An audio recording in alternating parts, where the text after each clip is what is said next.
Hello, everyone. Welcome to the Esau McCauley podcast. I am your host, Esau McCauley. Today on the podcast, we've been blessed to have Justin Giboney. It's good to have you back. How's it been with you, Justin?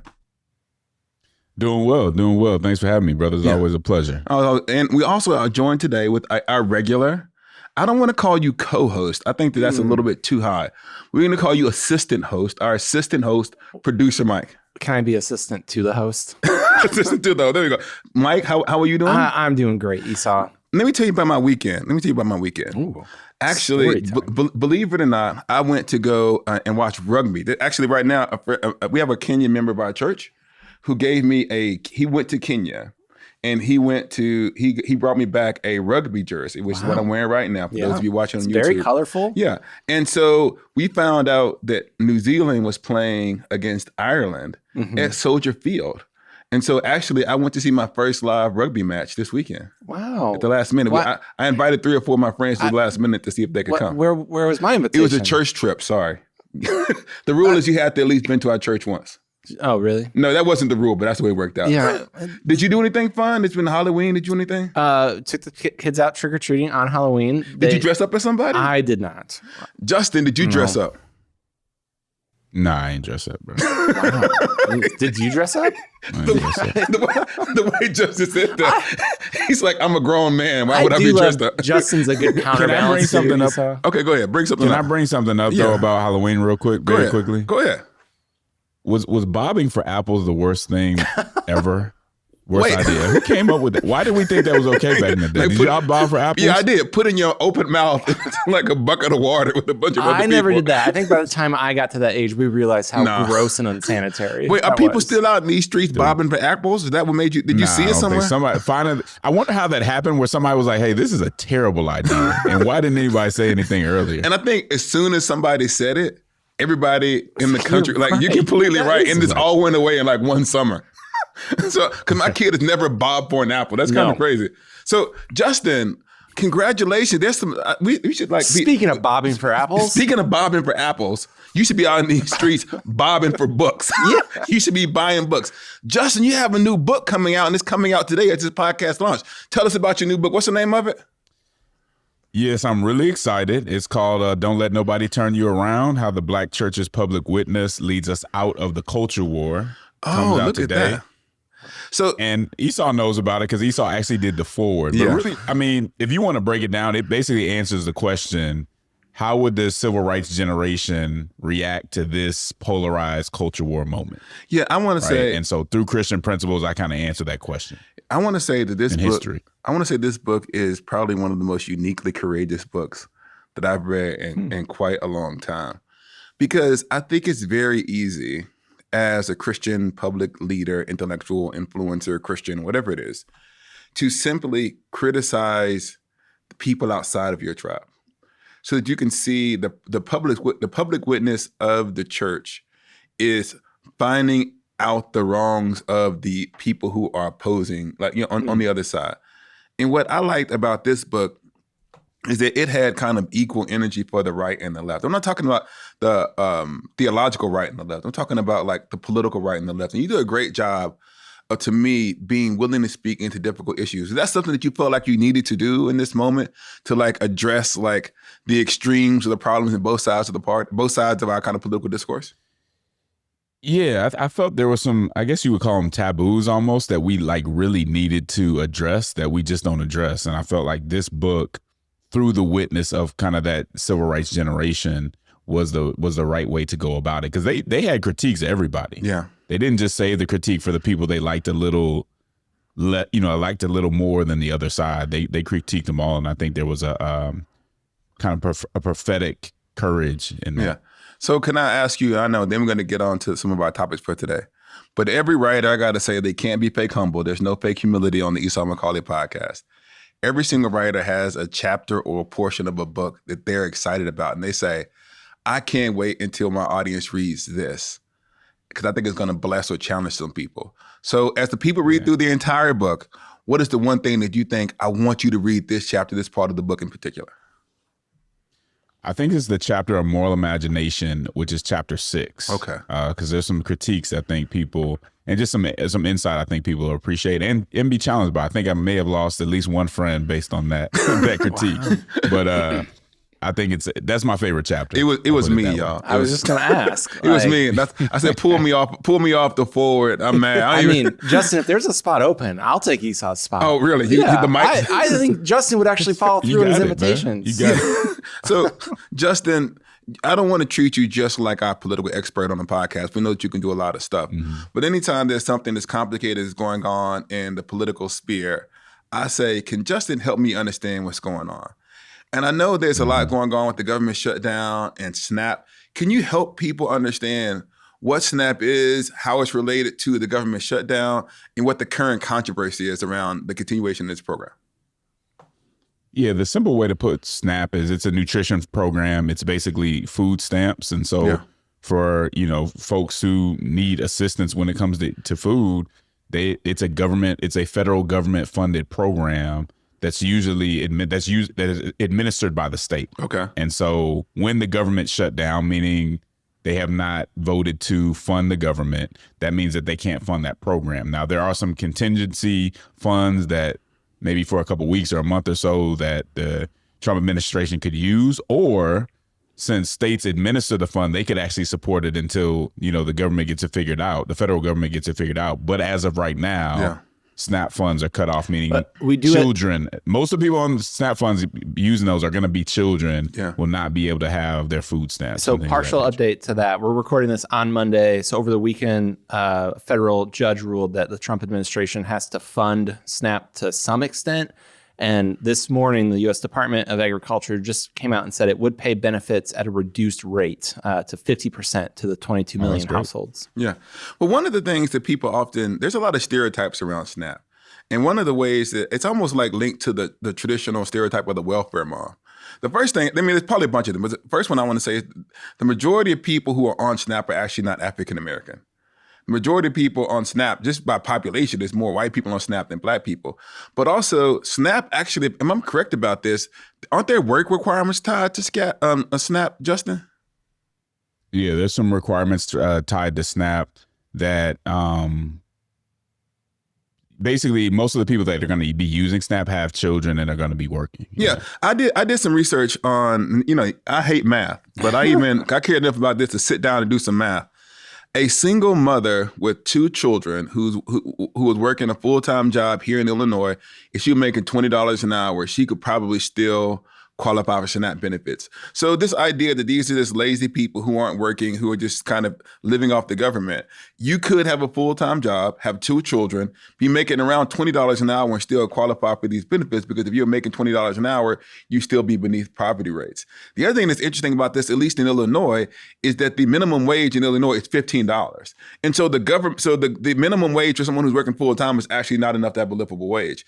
And so the thing that I at least want to get across is this idea that the people who are on SNAP and who are going to potentially lose their income are people who, the majority of people are going to be affected by this are kids, but a lot of people who are doing this, who are working and doing everything society has asked about them, but they have trouble making ends meet. And if you do work a full-time job and you have to do things like childcare because you have children, or if you get sick, there's tons of ways which people are in this line between poverty and barely surviving, where SNAP can really help bridge people over during a long period of time. Esau, what's your take on, I've seen a lot in the Christian community, obviously the scripture talks a lot about the importance of Christians caring for the poor. Yeah. And I've seen people who are opposed to SNAP say, well, that is the responsibility for the church, for the individual Christian. It's not the responsibility for the government. Do you have thoughts on that? Oh, do I have takes? And I want to challenge the people who actually say this to make a legitimate argument. And so I want to say a couple of things first. First, obviously, there's not a particular government program that is mandated by Scripture. But I want to say in the Old Testament, there were contingency programs for people who fell through the safety net. One of the ones that I talk a lot about is the gleaning thing. This is the harvesting.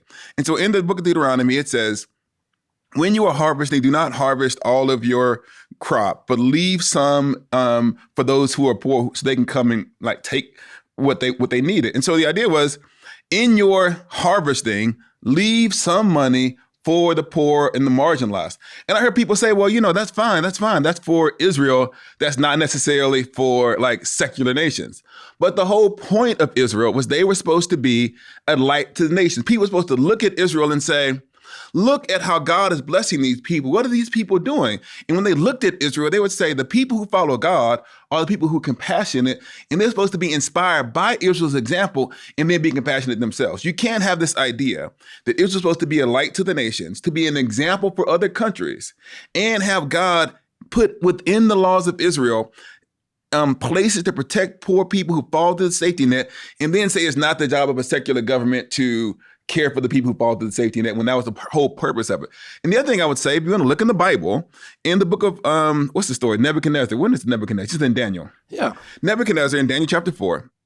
We often think of him as someone who gets criticized for being proud, right? That he's the one who was proud, and that's why God made him go mad for a period of time.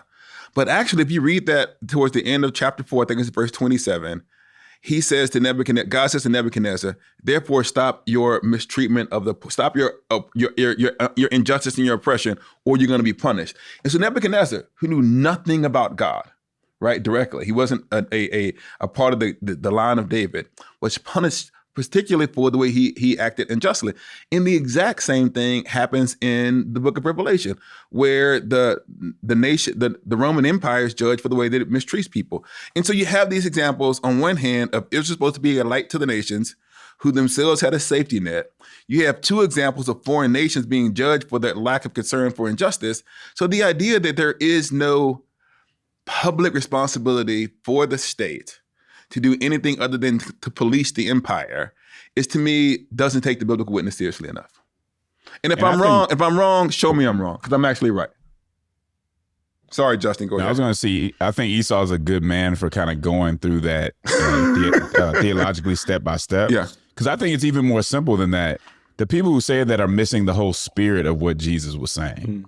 Okay. Right? Like when we talk about caring for the poor, you can be very technical. Who's supposed to do this? Is that even the spirit of what we're talking about? Like, why are you upset that there's a subset of people that are getting help from the government? Like, why does that upset you so much? Now, we can look at policy. We can look at how, things are being administered. We can have questions about that. But when I see people talking about, the whole welfare queens, which comes, I think, from, the Reagan time and stuff like that, and then bringing that into this conversation, I think it just very clearly misses the spirit. So we can get technical, or we can say the spirit of what Jesus was telling us and how we should treat people allows us to understand why you want the government who's going to be able to do that more. Because if the churches were doing it all and reaching everybody, we wouldn't have to worry about it. And we know a lot of churches do it, but there's still more people that need help. And so that's why the government steps in and helps out. I guess sometimes I do get technical because I want to be like, don't come for me. No, that was good though. No, don't come for me. Don't come for me if I didn't sin for you. And so what I don't like is it's being treated as this pseudo-intellectual, theologically sophisticated analysis of what the Bible really says. And the Bible says we should only pray for our leaders, which we should. And the Bible says it's the job of the government to kind of police people, which is fine. The government has the right to enforce its laws. But it doesn't actually take seriously the entire witness of Scripture about the role of the government. And so it can make it seem like I am just saying the spirit of Jesus versus like your biblical text.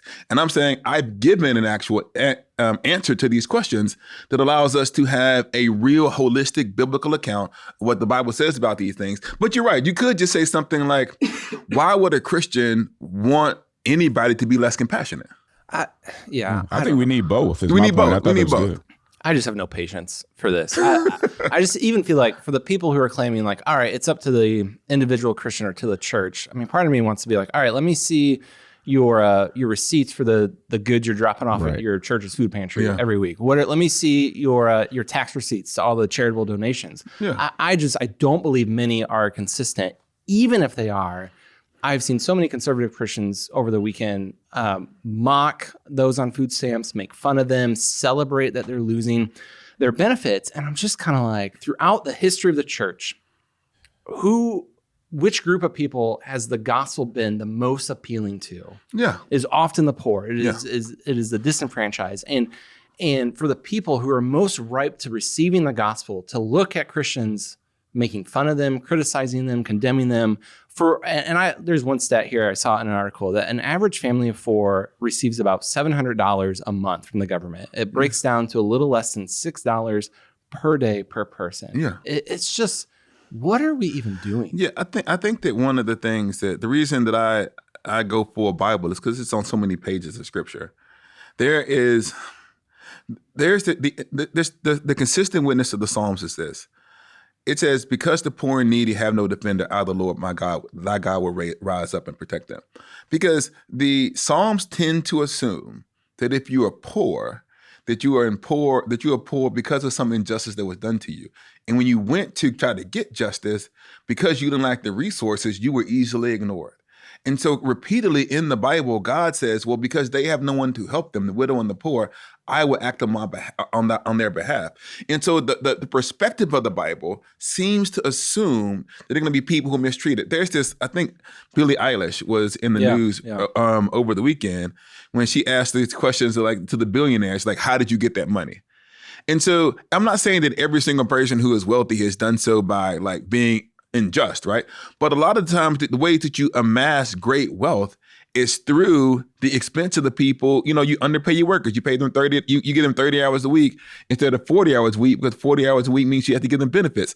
And so you're right. It is easy for people to amass great amounts of wealth, to underpay the people without a defender. And in the Bible, it says, when you do those things, God is paying attention.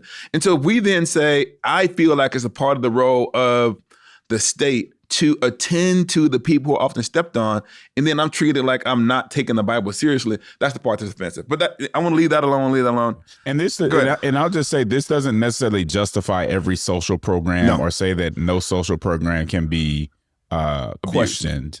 Yeah. But to act like it's just unbelievable that the government would take a part in this is ridiculous. Yeah, I wish the debate was, hey, what is the best way the state can help get involved and get people back to a place of self-sufficiency? Like if we wanted to say, instead of having SNAP programs, let's make minimum wage $25 an hour, or do something. I mean, there's other ways that you can begin to think through the best way to be compassionate. Now, our next story deals with Donald Trump, Christians in Nigeria, and Nicki Minaj. That's probably a sentence that I never thought I would ever say before. But have you been paying attention to this, Justin? So I think that last week, or some point, maybe it was over the weekend, Trump issued this statement, or he tweeted it. I don't know if he issued a statement. I know he truthed it. What is it called? Truth Social. What do they call it? What do they call it? Social, like whatever Truth Social does, he did that. I'm not thinking of anything nice to say to describe. Like you're not on Truth Social. Come on, guys. Don't act like you're not on Truth Social. Wait, Justin, are you on Truth Social? No. Okay. I was trying to call y'all out. No, one of y'all are on Truth Social. I know it. It ain't me. I am not on Truth Social. Okay, come on. His name Mike Lalo. I mean, he probably got his regular face on it. We can find him. Anyways, on Truth Social, Donald Trump said that he's hearing about the persecution of Christians in Nigeria. And then he followed that up with the idea that he might even be planning military action against Nigeria because of its killing of Christians. And in the context of that, before he does the stuff about the military strike, Nicki Minaj actually comments on Donald Trump's statement about being opposed to the persecution and the murder of Christians in Nigeria by Muslim, I should say it's by Muslim extremists who've been committing some of these massacres.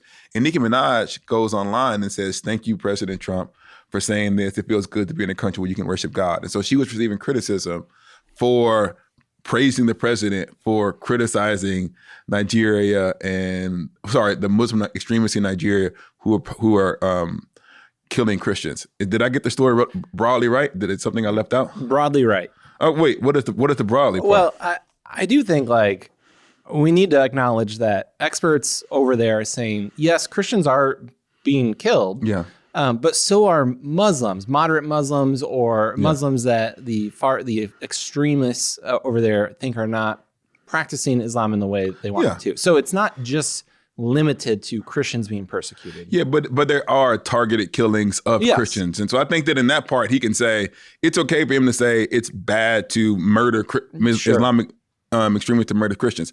One of the things that I think that is important for us to think about is it is possible for Donald Trump to say a true thing. And it's possible to acknowledge that he said the true thing, even if his motives were mixed.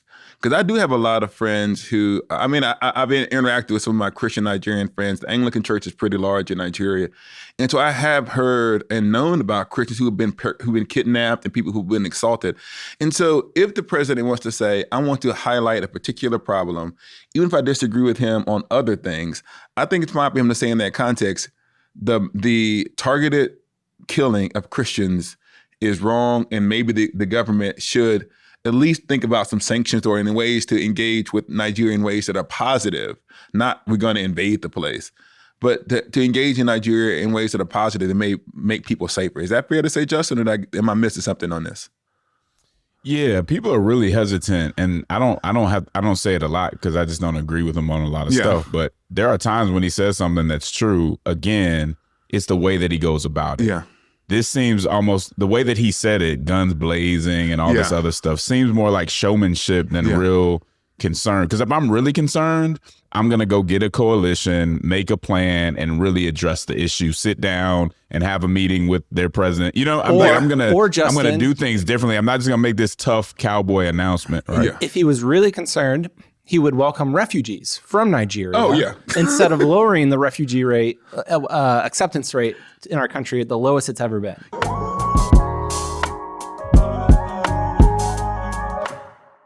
If you have kids, no kids, or just like reading kids' books yourself, you have to check out Hello, My Name is Emmanuel by Emmanuel Jean Russell, an inspiring true story about Karen Kingsbury's adopted son that celebrates new beginnings, found family, and faith. Born in beautiful Haiti and raised by his loving grandma, Emmanuel's life changed when he faced a scary challenge. But through it all, he found the one who never leaves and learned the true meaning of his name. This heartwarming children's picture book offers more than just a story. It also includes inspiring resources for those interested in adoption, an interactive I Spy map of Haiti, and Haitian words hidden on every page. Perfect for read-aloud time, Hello, My Name is Emmanuel gently shares the adoption journey from a child's perspective, reminding kids and adults alike that God is always with them. Hello, My Name is Emmanuel is available now wherever books are sold. Pick up your copy today. Zones field got him doing football numbers, only average grown. He was acting grown. I think that once again, this is where this stuff all kind of collapses on itself, because he's spoken often about African nations using language that I would not repeat on this podcast. Mm-hmm. And he's also, like, as you said, reduced the number of refugees coming from these places. And he could say, just like he did when he perceived of the persecution of white Afrikaners, he could say, due to the violence in Nigeria, I'm going to increase the immigration quota of Nigerians. But I don't actually think that his concern is the people. I shouldn't say that. I can't speak to his motivations. His actions do not display a concern for suffering Nigerians, but it does allow him to portray himself potentially as the defender of Christianity. Because something else that is really interesting is that we have undisputed increase in persecutions of Christians who are in China. Right. And there have been a wave of arrests and a wave of Christians in China who are being persecuted. And I've not seen anything about him invading China to rescue the Christians who are there or increasing sanctions against China. So the question I want to ask is, why is it okay to threaten to invade Nigeria, and it's not okay to threaten even sanctions against China, whose persecution of Christians is on record and not at all contested? Justin, I have nothing nice to say. Well, I mean, that would be... So you... I don't know about having anything nice to say. Obviously, that would be much more complicated with the trade wars and all the other stuff going on. I don't think it justifies it. But one thing I wanted to get back to was, again, I don't think we can't say he doesn't care. I don't know if he cares or not. He may care. I think the reason why this became a salient issue seems to be for other reasons, right? Because there's a number of issues that he could have done the same thing for. And the truth is, he hasn't done anything, right? Just saying something, obviously they have to respond informally, but you haven't formally done anything to help those people. So I would stop short of saying he doesn't care, which I know you did. But also say it's odd that you actually haven't done anything about it, and this is the one that you decide to jump on at this moment. Well, if you won't let people leave, but you're willing to invade, or at least threaten to invade, it's an odd cluster of decisions. And I don't think that you should evade, to be clear, we shouldn't be invading China or Nigeria. So I'm not saying do both of them. I'm saying do neither. And I do think there's something about the idea of it is okay to threaten to invade an African country that he perceives of as kind of less of a threat politically and culturally to the United States. And there's more of a threat because of China's economic power to saying something too negatively about China. But the whole thing is, if it's right, it's right. And if it's true, it's true. And real moral courage is not to say, I'm going to do a political analysis and say, it is easier for me to politically criticize Nigeria and not criticize China. That to me isn't a display of the kind of courageous leadership that we need. So I'm glad that Donald Trump says he is concerned for the killing of innocent Christians in Nigeria. And I do think that sometimes in America, we are often so caught up in our culture wars that we don't see the real extreme price that people are paying for their faith in the parts of the world. And any attempt to raise that profile is good, even if the motivations aren't exactly perfect. Go ahead.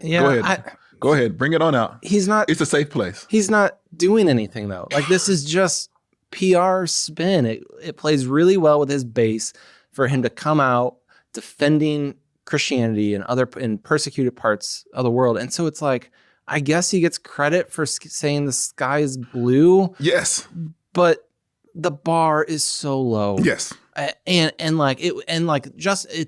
There are things he could do far short of invading the country that would be extremely impactful and helpful and within his power. And he refuses to do it. It's just, I'm going to post about it. And then if I get angry enough, I'm probably going to send some unlawful military strikes over there. And that'll be that. No, once again, I think there's always something to criticize in what this administration is doing. And forgive me for 30 seconds trying to say, this sliver of this story is true. I'm trying to find some light in otherwise dark times. If he was doing one thing that actually made a difference in the lives of Christians in Nigeria, I would grant you that. So here goes. Donald Trump, because he's a listener to the podcast. Of course. I mean, maybe probably not. But if he does listen to this podcast, I think that we will take the concern for Nigerian Christians seriously if we increase the number of refugees from Nigeria. Asylum seekers. Yeah. But also the truth of the matter is a significant number of asylum seekers in general are Christians. Mm-hmm. And a lot of those Christians are fleeing places of civil unrest. And so maybe put it this way. You have people who are being persecuted financially, socially, economically, and sometimes for their faith who are here, or who are trying to get here, treat them well. How about that? Amen. Okay. Can I ask a question real quick? Go ahead. How did y'all feel about the emphasis on Christian, which is important because those are brothers and sisters? Yeah. But even if it was somebody else, wouldn't it wouldn't it still be a big deal? This is the thing that I just felt uncomfortable how that was kept being emphasized. Well, especially when we know there are Muslims over there that are also being killed for their faith. Yeah, I think that for me, anybody who's being persecuted deserves the image of God. People get so tired. I feel like there's certain kind of core theological principles about that I hold that never change. And that is, you're not worthy of protection only if you agree with me. You're worthy of protection because you're a person. And the same thing that has me thinking about the sanctity of life in the womb, has me thinking about the sanctity of the life of anybody from any other religion who ought not be killed for practicing or disagreeing with the people who are in political power. And so you're right. I do not think that Trump should only be concerned with the persecution of Christians in Nigeria. And if there are other Nigerian Muslims who are also being persecuted, that is a tragedy too. And so I wanted to also say that sometimes, and maybe Trump is always the bad example for trying to have these conversations. I think that sometimes when Christians are talking about stuff, there's always something that's left out. And so it's fine for me to say, this person said this. One way to improve that is to make it more comprehensive, but there's always something. And maybe someone who speaks publicly a lot, people will say, Esau, why didn't you talk about this? Why didn't you do that? And I'll kind of go, that's a fair criticism. Now I will grow in that area. And so I would say, yes, we on the Holy Post and the Esau Macaulay podcast are opposed to the targeting and slaughter of any religious group. moderate Muslims, atheists, Christians, Hindu, Buddhists, whatever it is, you ought not be murdered. And you're right, our government ought to be concerned about religious persecution, broadly speaking, not just religious persecution of Christians. And there were we have to say this, there were a lot of this didn't just start happening. Yeah. And there were other administrations that could have done something or said something about it that didn't. They didn't. Too. And I think that sometimes, like, because you don't want to seem culturally imperialistic, and sometimes America can be a little bit slow to speak about civil unrest in other places, because there's a sense in which we want to respect the sovereignty of other nations and all those other things. And so I do think it is sometimes complicated, but sometimes you do got to find a way to talk about complicated things. Now, Mike's Corner. Yeah. What do you want to talk about? Because you got to choose this topic. Okay. No. Mike's Corner. This is your corner. It is an important story we are about to talk about, but I don't want it to be claimed that there's some deeper issues going on. I wanted to talk about this. Okay. So people might be behind. We want to let people behind the curtain. Is to say that sometimes Mike's Corner is given to Mike. Yeah. And I present it as if it's his idea. It's a real predestination kind of viewpoint on this podcast. So I did say this is going to be Mike's Corner because I don't want to start this topic off. But anyways, Mike's Corner in protest. What are we going to talk about this week? We are talking about our favorite people, Tucker Carlson and Nick Fuentes. Okay. So for those of you who don't know, Nick Fuentes is a 27-year-old white nationalist influencer. He's very, very far right, and he's been around for a while, but for years he has been dismissed by the right as being too extreme. He's very anti-Semitic. Yeah. He has praised Hitler on his podcast. He claims that Jews run the country. He said he was a fan of Joseph Stalin. He just about every awful thing you could think of, he has probably said. And this was dismissed, but saying, this is radical. Nobody's paying attention. Yeah, he's on the fringes, yada, yada. But Tucker Carlson recently welcomed Nick Fuentes on Tucker's podcast. Yes. And it was a very friendly interview. It wasn't like Tucker was challenging him on his viewpoints. It's caused a bit of an issue on the right because now there's this debate over, is Nick Fuentes in the fringes or now is he mainstream? How do we feel about Tucker Carlson? The president of the Heritage Foundation, which is a very conservative foundation, has come out in support of Tucker Carlson while also trying to say he doesn't support Nick Fuentes.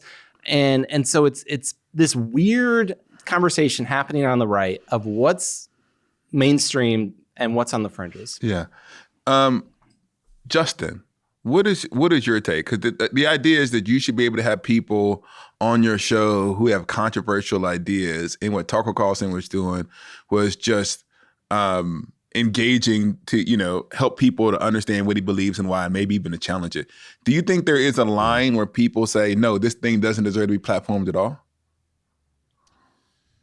Not for an interview like that necessarily. Like, so when you talk about platforming him, he already has a huge following, right? So it's not like you introduce him to people that like that kind of stuff are listening to him. So people already kind of know about him, even though he was outside of what was considered, okay. So I understand if you're a controversial figure, I might want to talk to you because you have so many people following you. I want to know what you're thinking and how you're going about this, right? And people may need to know that. Yeah. At the same time, if I'm going to invite you on, here's my problem. It's not necessarily that he got invited on. He already has a huge platform. Once you're on, I'm not going to have a nice conversation and talk about all the things we agree on, right? Especially, you see what happens to Ted Cruz, who I'm not a big fan of. But that's the treatment you kind of got to receive when you come on, when you have some of the opinions that he has. I'm going to have to grill you on those opinions and see where you really stand on those, not kind of hold hands and talk about how we agree on a certain issue. So I think that's the problem, and that's a bad approach, even though I don't like just the establishment being the only people that can talk. I don't like people saying who can't talk and who you can't listen to. But that was I think, going too far. What I wanted people to know who may not follow this as closely as we do is that a few weeks ago, or maybe a few months ago, he had Ted Cruz on his show. And the interview that Tucker Carlson gave with Ted Cruz was way more antagonistic. And he's pushing him to really explain his views in a way that's meant to expose his shortcoming. And what you were doing there, for those of you who hadn't seen both of those episodes, is that the tenor and tone of the Nick Fuentes interview was much more friendly and chummy than the Ted Cruz one. And so people are asking, not just by having him on the show, but by having him on the show, like you said, in a friendly manner. It is. One of the things I want to say about this before we go any further is I actually think this is a part of a bigger conversation that has been happening on the right as it relates to the church for a long time. And there's this thing that was going around on the internet maybe 3 or 4 years ago. I think it's called NETA or something like that. No enemies to the right. Yeah. And the idea is that the left was so bad that we need to have a coalition of anybody who is kind of on our side, and we're not going to have enemies of people to the right of us. And the issue that a lot of people had with some of the discussions around DEI and the language around woke, and before that CRT, we're saying that yes, some of the ideas that were floating around as relates to race and justice, some of those ideas were unhelpful and some they can be critiqued. Not every single thing that people says about justice is actually correct. But we also said a lot of this stuff that you're thinking of that is going under the criticism of the most extreme elements of some of the racial dialogue is actually just naked racism.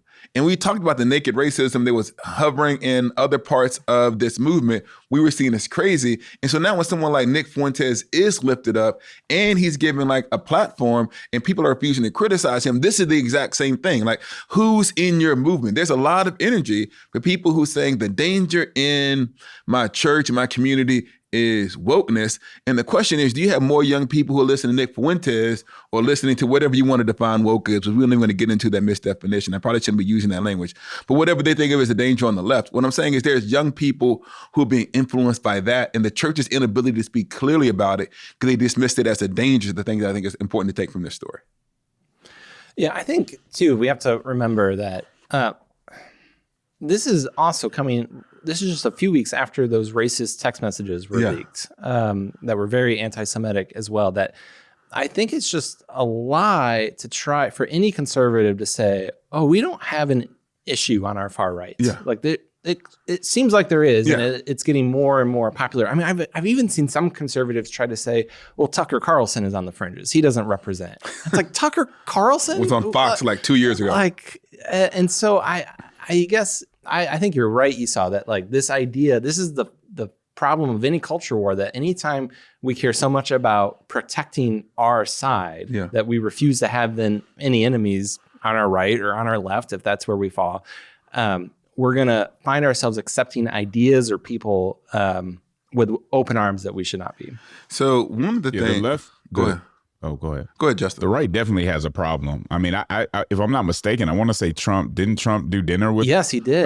Fuentes before? A couple years ago. And all that stuff. So there's a problem. And since the Southern strategy, which you guys can kind of go look that up, it's a longer story, the right has always made room for racists. Yeah. And not being very clear that I do not accept you, I don't want your vote. Yeah.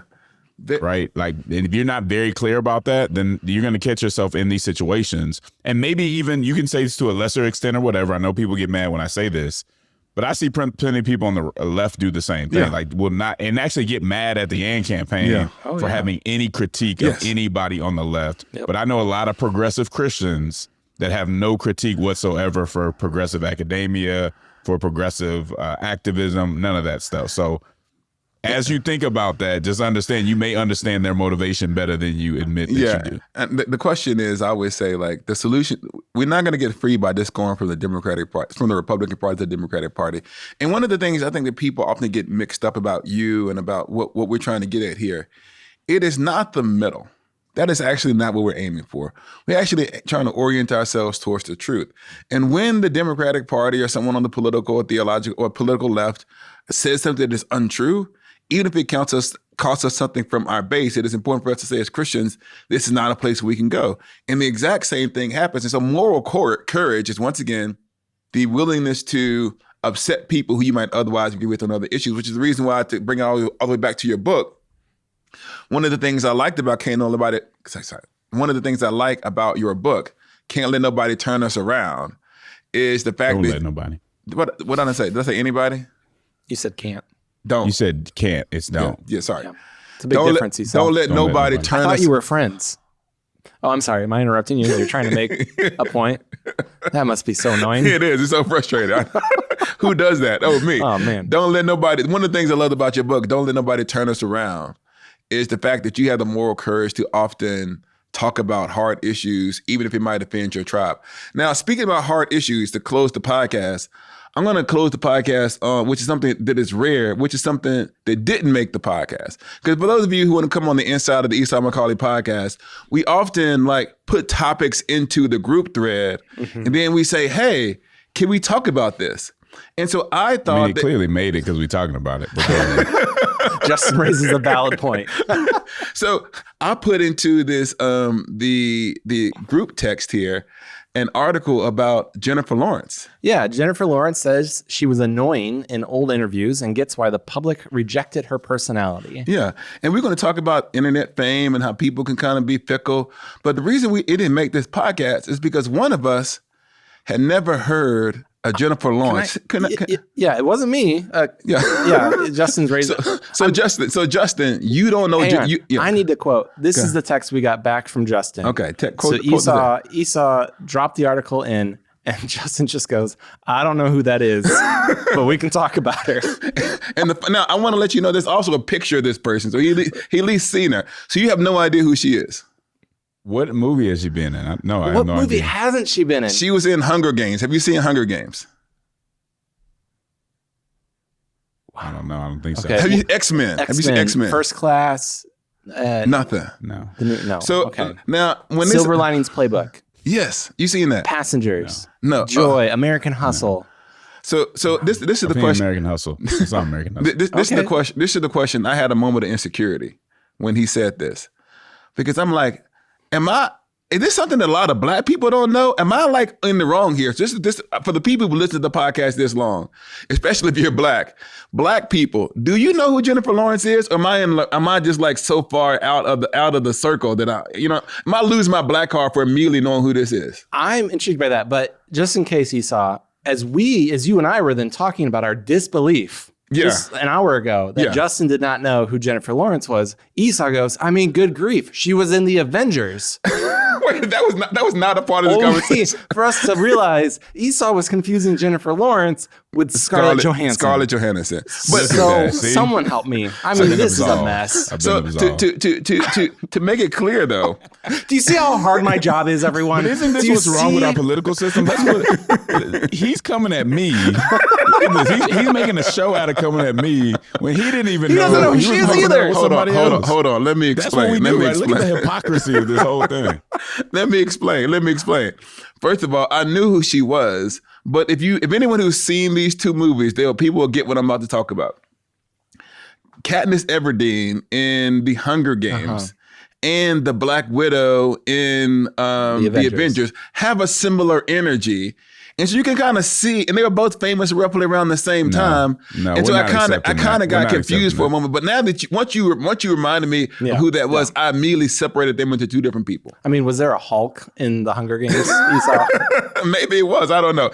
Anyways, thank you all for listening to the Esau McCauley podcast. We will do better at being at the cutting edge of culture. We will definitely know the differences between famous actresses on next week's episode. We'll see you all then. Please like and subscribe to this video if you want to see me, Mike, and the rest of the team continue to think through Christianity and popular culture.